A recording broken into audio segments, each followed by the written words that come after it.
सुन मोर मेचकी मैं तोर मेचका, हसी मा छुपे हवे मोर दिल के पिचका।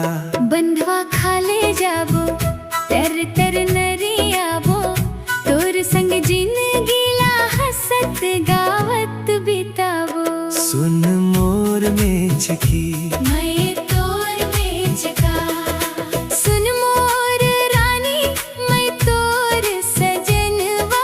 तोर बिना लागे सुना मोर आंगनवा। रायपुर शहर मां घूमे बर ले जाबो, जिला फराखवा के मनला बहलाबो।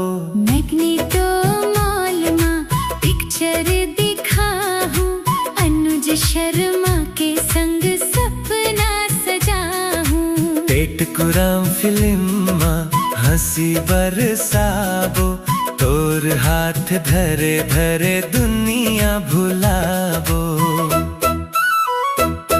बमलेश्वरी मैया के दर्शन कराबो, रोपवे चढ़ के आसमान छुआबो।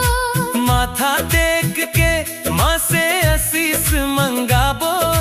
तोर संग हर दुख ला दूर भगाबो, कोना कोना मंदिर घूमे संग जाबो। भक्ति के रंग माँ दिल ला रंगाबो।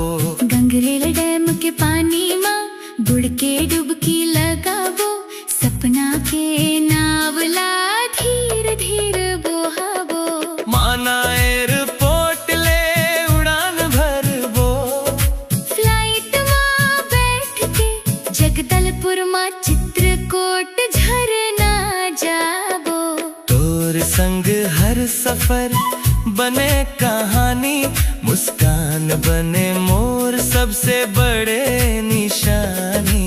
दिल्ली बांधा मरीन ड्राइव घुमाबो, रात के चांदनी मां गीत सुनाबो।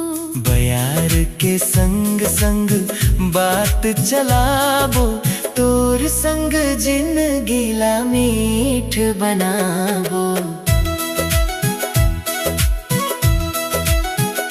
युवराज पांडे महाराज के कथा सुनाबो। धर्म करम के रद्दा बताबो। तीजन बाई के पंडवानी गूंजे, माटी के सुगंध माँ मन ला पूंजे। छत्तीसगढ़ के हर रंग दिखाबो, संस्कृति के मोल ला तोला समझाबो। तोर संग हंसी तोर संग गाना, एही हवे मोर जिंदगी के ठिकाना।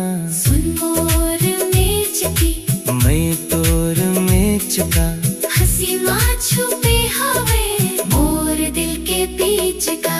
बंधवा खाले जाबो टर टर नरियाबो, तोर संग जिंदगी ला हंसत गावत बिता।